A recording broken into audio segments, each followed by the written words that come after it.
পেশাদার লিগ ফুটবলের high voltage ম্যাচে বসুন্ধরা কিংসের কাছে পাত্তা পায়নি আবাহনী। ফয়সাল আহমেদ ফাহিমের জোড়া গোলে ডিফেন্ডিং চ্যাম্পিয়নরা ম্যাচটা জিতে নিয়েছে 2-0 গোলে।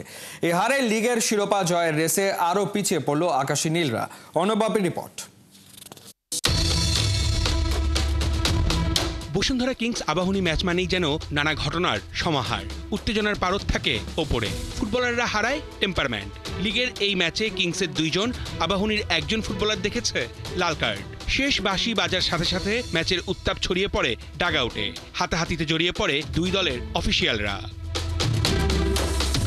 আবাহনীর ফেডারেশন কাপের শিরোপা হাতছাড়া হয়েছে বসুন্ধরা কিংসের কাছে হেরে। 4 দিনের ব্যবধানে দ্বিতীয় দেখা 2 দলের। ম্যাচের শুরু থেকেই গোছানো ফুটবল খেলে ওরা। অ্যাটাক পাল্টা অ্যাটাকে জমে ওঠে ম্যাচ।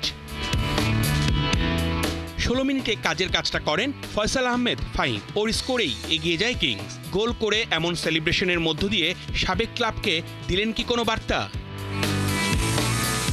পিছিয়ে পড়ে গোল শোধে মরিয়া আবাহনী, তবে ওদের সব অ্যাটাক ভেস্তে যায় কিংসের ডেরায় এসে। গোলকিপার শ্রাবণের সামনে বড্ড অসহায় আবাহনীর রাফায়েল, সুমন রেজারা। ফার্স্ট হাফে গোল ওই একটাই। দ্বিতীয়ার্ধেও কিংসের দাপট। গোল শোধের থেকে আবাহনী ব্যস্ত ছিল নিজেদের ডিফেন্স সামলাতে। গোটা ম্যাচে ফাহিম যেন দুরন্ত।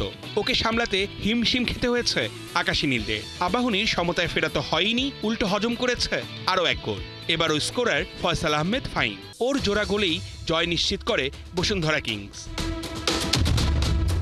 এই জয়ের পর 24 পয়েন্ট নিয়ে 3-এই রয়েছে কিংসরা। সমান 13 ম্যাচ খেলে 27 পয়েন্ট নিয়ে 2-এ আবাহনী। শিরোপা জয়ের লড়াইয়ে এগিয়ে টেবিল টপ মোহামেডানের পয়েন্ট 34। অর্ণবাপী, 71।